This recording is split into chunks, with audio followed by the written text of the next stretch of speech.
Kota Melaka. Lepas tu Lipis, lepas tu Menteri menjawab. Terima kasih Dato' Pengerusi.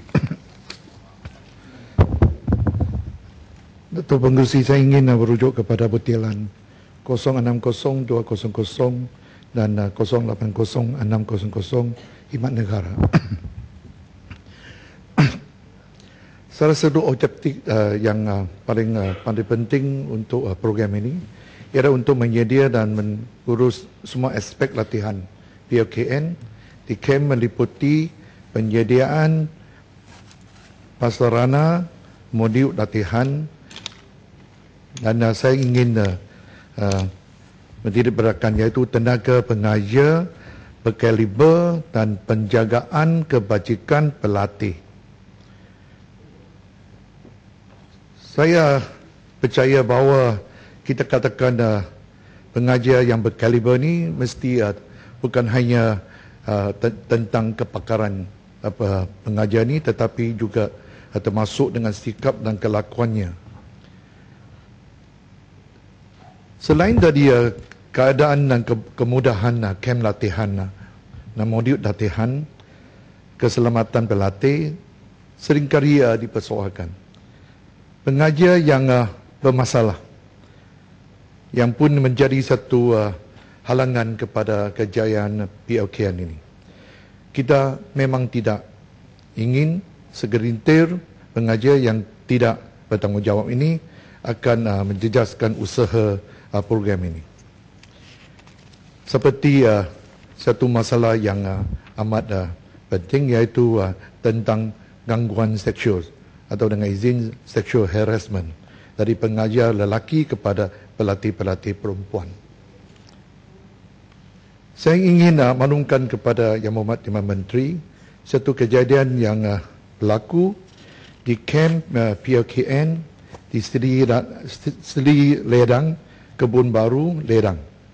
Dan dua laporan polis telah dibuat pada 19 bulan Oktober dan 22 hari bulan Oktober juga oleh dua orang pelatih perempuan terhadap komandan kem Seri Ledang ini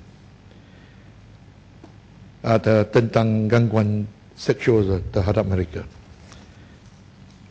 Dato' Pengerusi, izinkan saya baca sebahagian saja tentang laporan polis ini. Semasa berada di Padang Kawat kem Seri Ledang, Kebun Baru, saya telah didatangi oleh komandan POKN kem Seri Ledang. Nama saya tidak ingin sebut di sini. Dia tanya saya, semua cikgu sudah sampai ke belum? Dan saya kata ada yang belum sampai. Kemudian komandan tanya saya, ada nombor telefon saya ke? Ada telefon saya ke? Dan saya kata ada. Dia tanya lagi, saya ada minum bir? Minum bir? Saya kata boleh minum sikit, kalau banyak saya boleh pening kepala. Dan komandan hanya senyum. Kemudian ajak saya pergi ke Pulau Tioman selepas POKN dan tanya saya mau pergi ke tidak. Dan saya kata mau tanya keluarga dahulu, dan dia kata keluarga boleh beli saya pergi ke, dan saya kata saya belum tanya keluarga lagi dan saya tidak tahu. Komandan cakap Pulau Tioman punya bir sangat murah dan saya hanya senyum. Komandan tanya saya lagi, saya dengan boyfriend saya ada kiss ke? Saya kata ada. Dan tanya saya lagi, saya dengan boyfriend saya ada bikin seks tak? Saya kata tak ada. Dan dia tanya betul-betul saya tak ada bikin seks?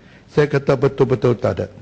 Dan komandan tanya saya kenapa saya dan kawan dia selalu melarikan diri dari dia. Tadi saya kata kami biasa-biasa aja. Komandan tanya saya tahu satu perkataan seks yang saya amat malu, tidak ingin sebut di dewan ini, dan saya kata tidak tahu. Selepas itu komandan itu berlaru ke padang kawat. Tujuan laporan saya ini kerana saya bimbang keselamatan diri saya kemudian hari, sama ada di kamp Siri Redang, Kebun Baru, Redang. Ini satu laporan dan ada satu laporan yang lain oleh seorang pemerhati perempuan.